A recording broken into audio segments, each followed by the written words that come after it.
పరిశుద్ధులు ప్రియులైన దేవుని పిల్లలందరికీ యేసుక్రీస్తు నామంలో శుభవందనాలు తెలియజేసుకుంటా ఉన్నాను. బైబిల్ అనేది చాలా విచిత్రమైన పవిత్రమైన గ్రంథం, మనకందరికీ తెలుసు. అందులో అసలు దాని గురించి వర్ణించకుండా ఏ టాపిక్ని కూడా దేవుడు వదిలిపెట్టలేదు. మనుషులు వాడుకునేవి, మనుషులు నిర్మించేవి, మనుషులు దేని ద్వారా దేవునికి ఘనత తీసుకొస్తారు, అసలు మనిషి ఏంటి, దేవుని విధానం ఏంటి, ఈ విధంగానే కాకుండా మనం ఈ లోకంలో దేని గురించి ఆలోచించినా అది బైబిల్లో లేకుండా ఉండదు. అన్నిట్లో అంటే అంతర్లీనంగా ఉంటుంది. అది మనకి ఒక్కొక్కసారి డైరెక్ట్గా ఉండొచ్చు, ఒక్కొక్కసారి ఇండైరెక్ట్గా కూడా ఉండొచ్చు. కాబట్టి దీనిలో మనకి దొరకనిది ఇది అనేది ఏది కూడా లేదు. అలా నేను ఒకరోజు ప్రయాణం చేస్తూ ఉన్నప్పుడు ఎవరో బయట గట్టిగా పోట్లాడుకోవడం వినిపించింది. అందులో ఒక మాట నా చెవిని పడింది. అదేంటంటే నీ ఎముకలలో సున్నం లేకుండా నిన్ను చావగొడతానని ఎవరు చెప్తున్నారు అక్కడ. అప్పుడు నేను ఆలోచించాను, సున్నం అంటే మామూలు కాల్షియం కదా, ఎముకలలో సున్నం అంటే అంటే ఎముక నిర్మించబడిందే, దాని యొక్క కన్సిస్టెన్సీ సున్నం కాల్షియంతో ఉంటుంది. అది కూడా లేకుండా కొట్టడం అంటే చివరి వరకు అనమాట. అంత చివరి వరకు అంటే పైనుండే చర్మం, లోపలుండే రక్తం ఇవన్నీ కాకుండా ఆ ఎముకలను కూడా చిత్త కొట్టేంతగా అతనికి అంత కక్ష ఉంది అని అనిపించింది నాకు. అంటే ఆ వర్డ్స్కి నేనే నన్నే అన్నట్టు చాలా బాధపడిపోయి అసలు దాని గురించి ఆలోచించినప్పుడు ఎముకలు అనేవి దేవుడు దేనికి సాదృశ్యంగా అంటే దేనికి ఆయన కనెక్ట్ చేస్తూ మాట్లాడారు ఇందులో అంటే చాలా ఉన్నాయి. అందుట్లో నన్ను బాగా ఆకర్షించింది 2-3 ఉన్నాయి. అందులో మనం ఈ ధ్యానంలో కొన్ని విషయాలు చర్చించుకుందాం. అయితే ఎముక అనేది చాలా కేవలము శరీర నిర్మాణం కోసమే కాకుండా అది మన యొక్క జీవం గురించి, మనకి ఇవ్వబడిన శక్తి గురించి, మన అంతరంగ బలం గురించి, ఆ తర్వాత పునరుద్ధరణ గురించి, ఇవన్నీ కూడా ఆత్మీయ అర్థాలు ఎముకలకి. ప్రసంగి గ్రంథంలో 11వ అధ్యాయం 1వ వచనంలో ఉంటుంది, చూలాలి గర్భములో ఎముకలు ఏ రీతిగా ఎదుగుచున్నాయో తెలియదు, గాలి ఏ వైపు నుంచి వస్తుందో తెలియదు, అలాగే దేవుని క్రియలు కూడా ఉంటాయి. అలాగే ఆయన సమస్తాన్ని జరిగిస్తాడు. ఆయన ఏం జరిగిస్తున్నాడో, ఎలా జరిగిస్తున్నాడో మనకు ఎవరికి తెలియదు. కానీ దానిని దేంతో కంపేర్ చేశారు? ఒక గర్భిణీ స్త్రీ తన యొక్క గర్భములో ఆ యొక్క పిండం యొక్క ఎముకలు ఎలా ఎదుగుతున్నాయో ఎవరికి తెలియదు. కానీ బయటకు వచ్చినప్పుడు ఆ బిడ్డ కంప్లీట్గా ఫామ్ అయ్యే వస్తాడు. అలాగా అంటే ఆశ్చర్యకర రీతిలో ఆ రీతిగా దేవుడు మనల్ని మన పట్ల ఆయన కరుణ ఉంటుంది, ఆయన దయ ఉంటుంది, ప్రతి విధానం ఉంటుంది అని అక్కడ మనం అర్థం చేసుకోవచ్చు. అంతేకాకుండా మనకి సామెతలలో 2 చోట్ల 14వ అధ్యాయంలో చెప్పబడి ఉంటుంది, మత్సరము ఎముకలకు కుళ్ళు. అంటే చాలా మంది కూడా ఏమంటారంటే చాలా రకాల అయినటువంటి ఎయిల్మెంట్స్, డిసీజెస్ మనకు వస్తూ ఉంటాయి. ఇక్కడ ఏం చెప్పారంటే సాత్వికమైనటువంటి మనస్సు జీవము. అంటే మంచి మనసు, సాత్వికమైన మనసు మనకి జీవాన్ని ఇస్తుంది. కానీ మనం అసూయతో ఉంటే మాత్రం అది మన ఎముకలని కుళ్ళిపోజేస్తుంది అని అర్థం అనమాట.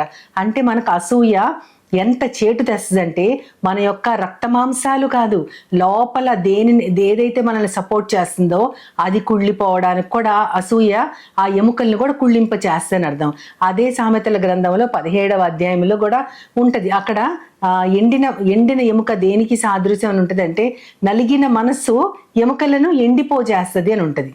నలిగిన మనస్సు అంటే అర్థం అక్కడ చాలా రకాలైన విచారాలతో కృంగుబాటు అనమాట. అటువంటి కృంగుబాటు ఉన్నటువంటి మనస్సు, ఆ నలిగిన మనస్సు ఎముకల్ని కూడా ఎండిపోయేటట్లు చేస్తుంటే మనలో ఉన్న నిరాశ, మనలో ఉన్న దుఃఖము, ఆ డిప్రెషన్ అవన్నీ కూడా ఆ ఎముకలు కూడా జీవము లేని విధముగా ఎండిపోయేటట్లు చేస్తుంది అని దాని అర్థం.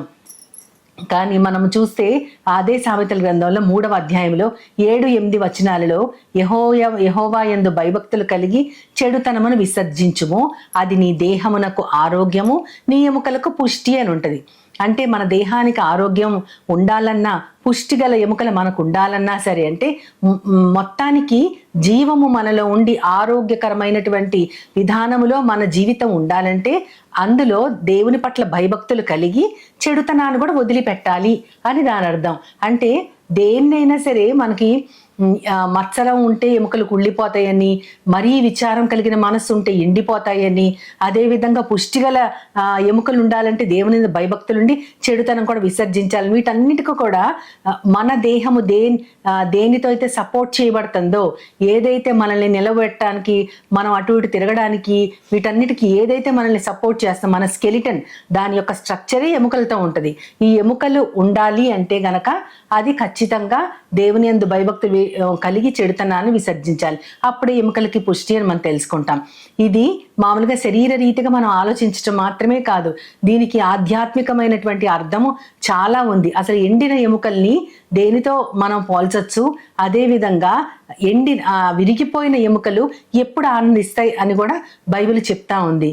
ఈ ఎండిన ఎముకల యొక్క యెహెజ్కేలు యొక్క దర్శనం, ఆ లోయలో దర్శనం గురించి మనం ఆలోచిస్తే, నరపుత్రుడా, ఈ ఎండిన ఎముకలు తిరిగి జీవానికి రాగలవా అని దేవుడు యెహెజ్కేలు గారిని ప్రశ్నించినప్పుడు, ప్రవ్వా నీకే తెలియను అంటాడు. అంటే అది ఒక బలమైన విశ్వాసానికి గుర్తు. నీకే తెలియనంటే అది నీ ఇష్టం, అది నీకు తెలుసు, నువ్వు కావాలంటే వాటిని జీవింప చేయగలవు, లేకపోతే లేదు. అది ఆయన యందు విశ్వాసము, ఆయన శక్తిలో లోతుగా పాతుకుపోయినటువంటి విధానం. ప్రవక్త గారు ఆ విధమైన సమాధానం ఇస్తారు. అంతేకాకుండా ఆయన ప్రవచించగానే జీవాత్మ రాగానే గడగడమనే ధ్వనితో ఎముకలన్నీ ఒక చోటకి చేరి అవి వాటి మీద మాంసము, రక్తము, నరాలు అవన్నీ వచ్చి, ఆ తర్వాత జీవాత్మ వచ్చిన తర్వాత అది ఒక లెక్కకు మిక్కిలిగా ఉన్న సైన్యముగా కూడా తయారవడం మనం చూస్తాము. అంటే ఎండిన ఎముకలు దేనికి, అది జీవాత్మ వచ్చినప్పుడే అవన్నీ జీవం కలిగి ఉన్నాయంటే అది దేనికి సాదృశ్యం అంటే జీవము లేని స్థితికి. మరి విరిగిన ఎముకలు అంటే దావీదు మహారాజు గారి యొక్క పశ్చాత్తాప కీర్తన మనందరికీ తెలుసు. 51వ కీర్తనలో ఆయన తన పశ్చాత్తాపానంతా దేవుని దగ్గర కుమ్మరిస్తూ దేవుని యొక్క క్షమాపణని, దేవుని యొక్క దయని తిరిగి పొందుతారు. ఆయనతో తన యొక్క సంబంధాన్ని తిరిగి పునరుద్ధరించుకుంటారు దావీదు మహారాజు గారు.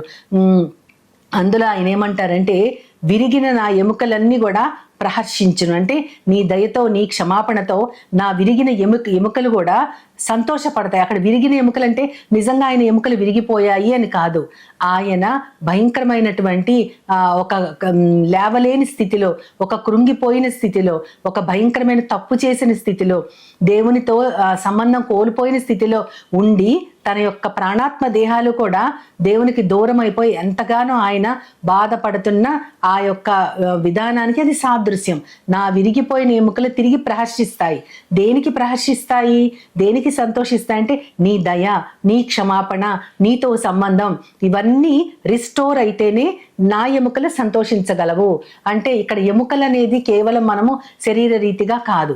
అదేవిధంగా ఎండిన ఎముకలకి తిరిగి జీవము రావడము అంటే జీవము కోల్పోయిన స్థితి, దేవునితో సంబంధం పూర్తిగా తెగిపోయిన స్థితి, అక్కడ ఒక శక్తి లేని స్థితి, అక్కడ ఒక ఏమాత్రము కూడా జీవించలేని, అదేవిధంగా పడిపోయిన స్థితిని సూచిస్తూ ఉంటుంది. ఎండిన ఎముకలు దానికి సాదృశ్యం అయితే, విరిగిపోయిన ఎముకలు జీవిస్తున్నామన్న మాట మాత్రమే, కానీ మనం ఏ మాత్రం కూడా దేవుని విధానాలలో ఆయనతో సంబంధం లేకుండా ఉండటం, ఇది దానికి సాదృశ్యం. కాబట్టి ఆ ఎండిన ఎముకలు తిరిగి జీవానికి రావాలన్నా దేవుడే స్వయముగా ఆయన జీవాన్ని మన మీద ఉంచాలి. అంతేకాకుండా ఎండిన ఎముకలు, ఆ విరిగిపోయిన ఎముకలు సంతోషించాలంటే దేవుని యొక్క క్షమ, దేవుని యొక్క స్వస్థత తిరిగి రావాలి. దేవుని యొక్క మన యొక్క అంతరంగ స్థితి ఆయనలో ఆనందించగలిగేటట్లు ఆయన మాత్రమే చేయగలడు. అంటే ఇదంతా కూడా మన యొక్క జీవము, మన యొక్క అంతరంగ స్థితి, దీనికి సాదృశ్యం. అంతేకాకుండా మనం గమనిస్తే పాత నిబంధనల గ్రంథములో నిర్గమకాండం 13వ అధ్యాయం 19వ వచనములో మోషే యోసేపు ఎముకల్ని తనతో పాటు తీసుకొచ్చారని ఉంటుంది. యోసేపు గారు మరణించేటప్పుడు ఆయన ఏం చెప్తారంటే, ఖచ్చితంగా దేవుడు మిమ్మల్ని వాగ్దాన దేశానికి తీసుకెళ్తారు, ఆయన మిమ్మల్ని కలుసుకుంటారు, కాబట్టి మీరు నా ఎముకల్ని తీసుకెళ్లి వాగ్దాన దేశంలో పాతి పెట్టండి. చాలా చాలా సంవత్సరాల క్రితం నాకు ఇంత అవగాహన వాక్యంలో లేనప్పుడు, ఎక్కడుంటే ఏమైంది, ఆ దేశంలో ఆయన పాతి పెట్టారు, మళ్ళీ అక్కడి నుంచి వీళ్ళు ఆయన ఎముకల్ని తీసుకుని వాగ్దాన దేశానికి ప్రయాణం చేయాలా, అంత అవసరం ఉంటుందా అని అనుకున్నాను. కానీ ఎముకలకి అంత ఇంపార్టెన్స్, దాన్ని మనం లిటరల్గా తీసుకున్నా సరే ఆ శరీరం అంతా కుళ్ళిపోయి ఆ ఎముకలు ఉన్నప్పుడు ఎముకల్ని తీసుకొని ఎందుకు వెళ్ళటం, అక్కడే ఉండనివ్వచ్చు కదా. అంటే దాని యొక్క అర్థం ఏంటంటే నా ఎముకలు ఇక్కడ కాకుండా దేవుని యొక్క తన యొక్క ప్రజలతో, ఆయన ఏ ప్రజలతో సంబంధం కలిగి ఉన్నారో వాళ్లతో పాటే నా ఎముకలు కూడా ఉండాలి. అవి ఎండిపోయినా సరే దానిలో దేవుడే జీవం తీసుకురాగలరు. దేవుని ప్రజలతో ఉంటేనే నా ఎముకలకు కూడా సంతోషం అని అర్థమేమో అనిపిస్తుంది. కానీ ఒక్కొక్కసారి ఆలోచిస్తూ ఉంటే సమాధులలో నిద్రించిన వారు దేవుని స్వరాన్ని వినే రోజు వస్తుందని యేసుక్రీస్తు వారు చెప్తా ఉంటారు. ఆయన తన శిష్యులతో చెప్తా ఉంటారు, ఆ స్వరము మనల్ని జీవ పునరుద్ధానానికి కానీ తీర్పు పునరుద్ధానానికి కానీ తీసుకువెళుతుంది అని కూడా చెప్తా ఉంటారు. కాబట్టి అటువంటి రోజు ఒకవేళ మన పితరులందరూ కూడా, వీరందరూ కూడా వారి యొక్క విశ్వాసము దేవునితో పాటే మా ఎముకలు కూడా ఉండాలి అంటే అర్థము, వారు ఒకవేళ దేవుని యొక్క ఆత్మ వారితో మాట్లాడి ఏమైనా చెప్పడం జరిగిందేమో, లేకపోతే వారి యొక్క మనస్సు దేవుని ప్రజలతో పాటు ఉంటేనే పునరుద్ధరణ లేదా పునరుద్ధానం మళ్ళీ ఉంటది అని వారికి తోచిందో వారి ఆత్మలో తెలియదు. కానీ ఆ ఎముకలు, మనము కూడా సమాధులలో నిద్రించినప్పుడు చాలా ఏళ్ళు మన ఎముకలు మాత్రమే మిగులుతాయి. ఆ ఎముకల్ని కూడా చాలా కాలం తర్వాత చాలాసార్లు కొన్నిసార్లు సమాధులు తవ్వి ఎముక తీసి మళ్ళీ కొన్ని కేసెస్లో పోలీసులు మళ్ళీ ఇన్వెస్టిగేట్ చేస్తూ ఉంటారు. దేవుని యొక్క స్వరం వినపడ్డప్పుడు నేను అనుకోవడం యెహెజ్కేలు గారి యొక్క ఆ దర్శనంలో ఎముకలన్నీ గడగడమని దగ్గరకు వచ్చి మనుష్యులుగా రూపొందించబడినట్లు మనము కూడా దేవుని స్వరం వినగానే మిగిలిపోయిన ఎముకలన్నీ కూడా మహిమ శరీరాన్ని దాలుస్తాయేమో, అటువంటి గొప్ప సూచనకి వీరిప్పటి నుంచే దేవుడు వారితో మాట్లాడించాడేమో అని అనిపిస్తుంది. అదేవిధంగా దావీదు మహారాజు గారు కూడా సొలొమోను యొక్క సౌలు గారి యొక్క, యోనాతాన్ గారి యొక్క ఎముకల్ని కూడా తీసుకొచ్చి వారి దేశంలో పాతి పెడతారంటే ఎముకల్ని విడవకపోవడం అంటే అర్థం ఏంటంటే అది ఒక తిరిగి జీవానికి జీవం పునరుద్ధరించబడుతుంది, తిరిగి దేవుని యొక్క క్షమాపణ లభిస్తుంది, తిరిగి మన అంతరంగ స్థితి పునరుద్ధరించబడుతుంది అని అర్థం. కాబట్టి ఇంత లోతైన అర్థము మనము చాలా ధ్యానిస్తే గాని దేవుడు మనకి దాని యొక్క అర్థాన్ని అందిస్తారు.